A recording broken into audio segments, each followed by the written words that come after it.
ہم کہیں جیسے کہ بولنا، چلنا، مارنا، ان افعال کا تعلق باڈی کے ڈفرنٹ پارٹ سے، بولتے ہیں زبان سے، یا پھر سمعتو سننا، سنتے ہیں ہم کان سے، اور ضربتو میں نے مارا تو ہم ہاتھ سے مارتے ہیں، اور ذہبتو میں گیا تو پیر سے چلتے ہیں۔ تو اس میں دوسرے باڈی کے پارٹس انوالو ہوتے ہیں، لیکن یہ جو 7 وربس یہاں پر مینشن کیے ہوئے ہیں، یہ سارے کے سارے ان کا تعلق دل سے ہوتا ہے، ٹھیک ہے۔ اب ان کے قواعد کی طرف آتے ہیں، اس کے اصول سن لیں۔ یہ افعال جملہ اسمیہ پر داخل ہو کر مبتدا اور خبر کو مفعولیت کی وجہ سے نصب دیتے ہیں، ٹھیک ہے۔ یعنی کہ یہ ورب نومینل سینٹنس پہ آ کے اس کو وربل سینٹنس میں کنورٹ کر دیتے ہیں، اور وربل سینٹنس میں عموماً کیا ہوتا ہے کہ فعل، فاعل اور مفعول۔ جب ہم کہیں گے علمتو تو علمہ فعل ہے اور تون ضمیر اس کی فاعل ہوتی ہے، تو فعل فاعل دونوں آ جاتے ہیں۔ تو جو جملے کے جو انیشیل ورڈز تھے مبتدا اور خبر، وہ بن جاتے ہیں مفعول۔ تو مفعولیت کی بنا پر مفعول جو ہے منصوب ہوتا ہے، یعنی زبر والی حالت میں ہوتا ہے، نصب آتا ہے اس کے اوپر۔ تو مفعولیت کی وجہ سے ان پر نصب آئے گا، دونوں پر، دو مفعول بن جائیں گے یہ، ٹھیک ہے۔ اس کے تعلق سے میں نے بتایا کہ علمہ، رعا اور وجدہ یہ تینوں یقین کے لیے آتے ہیں، قال، حسب، ظن یہ تینوں شک کے لیے آتے ہیں، اور زعم یہ یقین اور شک دونوں کے لیے آئیں گے۔ اب مثالیں دیکھیں، افعال قلوب کی مثالیں۔ علمت زیدا فاضلا، اب یہاں پر انٹرچیجبلی آپ کوئی بھی ورب استعمال کر سکتے ہیں، ان تینوں میں سے تینوں کا معنی ایک ہی ہوگا، اس لیے میں نے ایک ہی سینٹنس میں ان کو ساتھ میں لکھا ہے۔ علمت، رأیت، وجدت زیدا فاضلا۔ ترکیب دیکھ لیں، علمہ یہ فعل ہے، تون ضمیر آخر میں اس کا فاعل ہے، ٹھیک ہے، یعنی کہ میں نے جان لیا۔ رأیت، وجدت، یہ اس کا بھی وہی معنی کریں گے کہ علمت، رأیت، وجدت زیدا فاضلا، کہ میں نے جان لیا کہ زید ایک فاضل ہے، عالم فاضل ہے، ٹھیک ہے، زید فاضل ہے۔ تو یہاں آپ غور کریں، افعال قلوب شروع میں آئے ہیں، فعل اور فاعل دونوں ایک ہی صیغے میں ہے، تو جو آخر میں دونوں ہیں زیدن اور فاضلن، یہ دونوں منصوب ہیں، حالت نصبی میں ہیں، ان کے اوپر زبر ہے دونوں پر۔ دیکھیں یہ دونوں پر زبر کیوں آیا؟ کیونکہ یہ دونوں جو ہیں مفعول بن رہے ہیں ان افعال قلوب کے، ٹھیک ہے، اور مفعول منصوب ہوتا ہے یعنی اس پر زبر آتا ہے، تو یہ دیکھیے دونوں پر نصب ہے، زیدن فاضلن۔ خیال رکھیں کہ جب آپ کسی اسم کو نصب دیتے ہیں تو عربی کی جو خطاطی کا قاعدہ یہ ہے کہ آخر میں الف لگا دیا جاتا ہے، ٹھیک ہے۔ یہ جو الف لگایا ہے یہ ڈبل زبر کو، یہ جو زبر ہے نصب کو ہی انڈیکیٹ کرتا ہے، ٹھیک ہے، یہ آپ کا تسنیہ والا الف نہیں ہے، اوکے، اس کو خیال رکھیں، ٹھیک ہے۔ I found that Zaid is a scholar، میں نے جان لیا، I understood، I found، I realized، اس طرح کے آپ وہ ٹرانسلیشن استعمال کر سکتے ہیں، ٹھیک ہے۔ وجدت، I realized، یا پھر علمت، میں نے جان لیا، I found that Zaid is a scholar، زیدن فاضلا، زید کو میں نے فاضل پایا، آپ یوں بھی کہہ سکتے ہیں، علمت زیدا فاضلا، میں نے زید کو فاضل پایا، ٹھیک ہے۔ تو یہ تینوں یقین پر دلالت کرتے ہیں، اس کا مطلب یہ کہ آپ کو شیورٹی ہے زید کے فاضل ہونے کی، ٹھیک ہے، آپ کو ذرا بھی شک نہیں ہے اس کے فاضل ہونے۔ دوسری مثال، ظننت، حسبت، خلت، یہ تینوں جو ہیں گمان کے لیے آتے ہیں، شک کے لیے آتے ہیں، ٹھیک ہے۔ میں نے گمان کیا، زیدن شاعرن، میں نے زید کو شاعر گمان کیا، یعنی میں نے یہ سمجھا کہ زید شاعر ہے، لیکن آپ کو ڈاؤٹ ہے، آپ کو یقین نہیں ہے، آپ نے صرف اندازہ لگایا ہے، گمان کیا ہے۔ I thought Zaid was a poet، مجھے لگا کہ شاید زید جو ہے شاعر ہے۔ I thought، ظننت، میں نے گمان کیا، حسبت، میں نے گمان کیا، وہی مطلب ہوگا، ٹھیک ہے۔ تو ظننتو زیدن شاعرن، میں نے زید کو شاعر گمان کیا، یعنی میں نے اس کو شاعر سمجھا۔ آگے دیکھیں، آخری مثال ہے زعمتو زعمتو خالدن مہندسن۔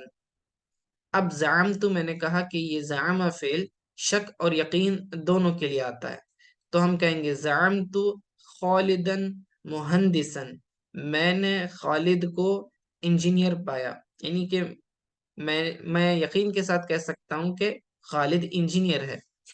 یا پھر آپ اس کو شک والا ترجمہ کریں، گمان والا، زعمتو میں نے گمان کیا، زعمتو خالدن مہندسن، میں نے گمان کیا کہ خالد انجینئر ہے، ٹھیک ہے، I thought Khalid is an engineer۔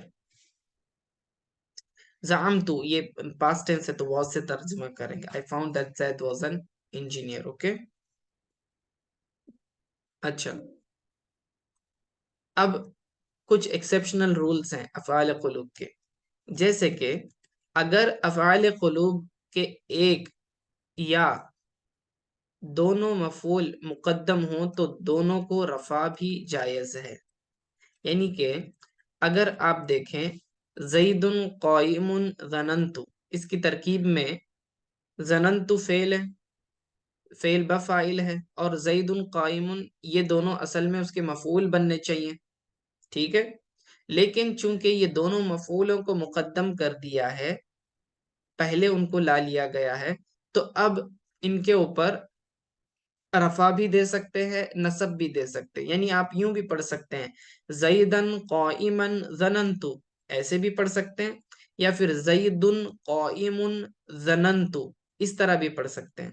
کیا مطلب ہوگا کہ میں نے گمان کیا کہ زید کھڑا ہوا ہے، ٹھیک ہے، میں نے گمان کیا کہ زید کھڑا ہوا ہے، تو اب اس کے اندر زید کھڑا ہوا ہے، یہ دونوں جو ہے نا زید قائم، یہ دونوں مفعول ہیں، تو اگر مفعول کی بنا پر آپ اس کو نصب دینا چاہیں زیدن قائما، یہ بھی درست ہے، لیکن اگر جملے کی ترکیب دیکھیں تو جملہ اسم سے شروع ہو رہا ہے، اور جملے اسمیہ کا پہلا جز مبتدا دوسرا خبر ہوتا ہے، اور مبتدا اور خبر دونوں مرفوع ہوتے ہیں، تو اس اعتبار سے اگر آپ ان کو رفع دینا چاہیں یعنی پیش دینا چاہیں تو بھی جائز، تو زید قائم ظننت بھی کہہ سکتے ہیں۔ تو اس مثال میں آپ نے کیا کیا ہے، دونوں مفعولوں کو مقدم کر دیا، یعنی پہلے لے آئے، مقدم کرنا کا مطلب ہوتا ہے پہلے لے آنا، فعل سے پہلے لے آیا، یا پھر آپ نے دو مفعولوں کو نہیں بلکہ صرف ایک مفعول کو مقدم کیا اور دوسرے کو مؤخر کیا، آخر میں رکھا،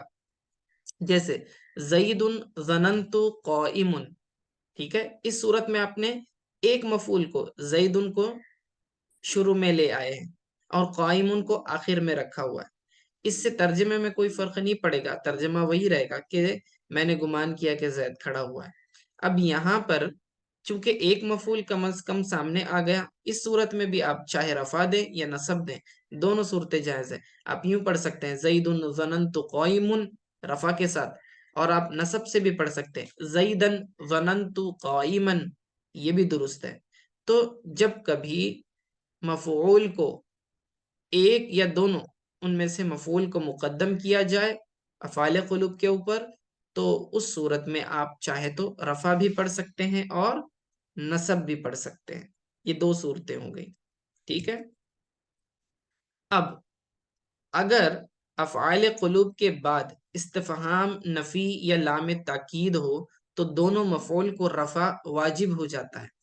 اب یہاں صورت بدل رہی ہے، دیکھیں یہاں بتلایا یہ جا رہا ہے کہ افعال قلوب کن صورتوں میں عمل نہیں کریں گے، یعنی کس صورت میں افعال قلوب کا عمل باطل ہو جاتا ہے، اسے الغاء بھی کہتے ہیں، ٹھیک ہے، افعال قلوب کے عمل کے باطل ہو جانے کو الغاء بھی کہتے ہیں۔ کیا مطلب کہ افعال قلوب کا کام یہ ہے کہ اپنے دونوں مفعولوں کو وہ نصب دیتا تھا یعنی زبر دیتا تھا، لیکن اگر افعال قلوب کے بعد حروف استفہام آ جائے، حروف استفہام یعنی وہ الفاظ جن کے ذریعے سوال کیا جاتا ہے، ٹھیک ہے، جیسے کہ ما، من، اینا، متا، ایو، یہ سارے جو ہیں کیفا، یہ حروف استفہام ہیں، ٹھیک ہے؟ تو اگر ان میں سے کوئی آ جاتا ہے افعال قلوب کے بعد، تو اب اس صورت میں آپ کو ان دونوں مفعولوں کو رفع دینا واجب ہو جائے گا، ٹھیک ہے؟ یعنی پیش دینا واجب ہو جائے گا۔ اس صورت میں علمہ نصب نہیں دے گا۔ پچھلی مثال میں ہم نے کیا دیکھا تھا کہ اگر مفعول کو مقدم کیا جائے تو رفع بھی دے سکتے ہیں، نصب بھی دے سکتے ہیں۔ اب یہاں پہ چوائس ختم ہو جاتی ہے، ٹھیک ہے؟ اگر حروف اگر افعال قلوب کے بعد حروف استفہام میں سے کوئی آ جائے تو رفع واجب ہو جاتا ہے ان دونوں مفعولوں پر۔ تو دیکھیں یہاں پر علمت یہ فعل قلب ہے، اب اس کے بعد ما آیا ہے، ما یہ استفہام کے لیے استعمال ہوتا ہے، اس کا مطلب ٹھیک ہے؟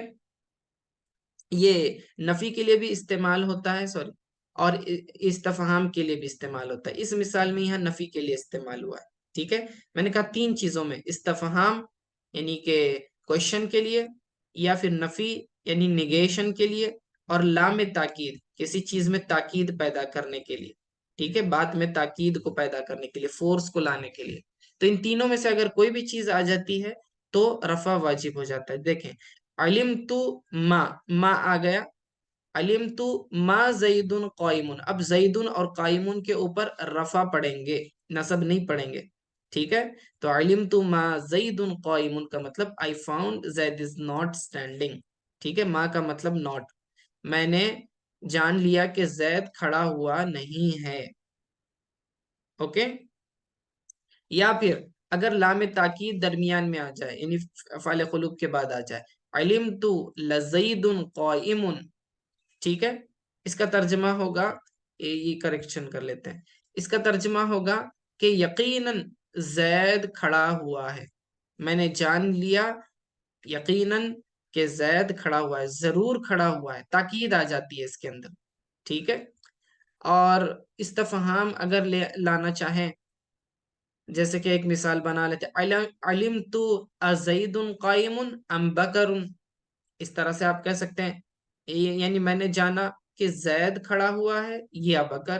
تو اب حرف استفہام حمزہ لے کر آئے ہیں، ازید قائم، کیا زید کھڑا ہوا ہے؟ تو حمزہ استفہام آنے کی وجہ سے بھی کیا ہو جائے گا، اس کا عمل باطل ہو جائے گا اور رفع لازم آ جائے گا ان دونوں پر، دونوں مفعولوں پر، ٹھیک ہے؟ یہاں نیچے جو مثال ہے علمت لزید قائم، تو اس کے اندر یہ لام تاکید ہے، یاد رکھیں، ٹھیک ہے؟ لام تاکید فورس پیدا کرتا ہے، بات کے اندر قوت کو پیدا کرتا ہے، تاکید کو پیدا کرتا ہے۔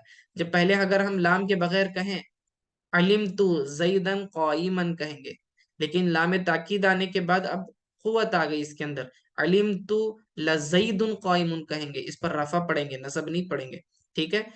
میں نے جان لیا کہ زید ضرور کھڑا ہوا ہے، 100% مجھے شیورٹی ہے کہ ضرور بضرور وہ کھڑا ہوا ہے، ٹھیک ہے؟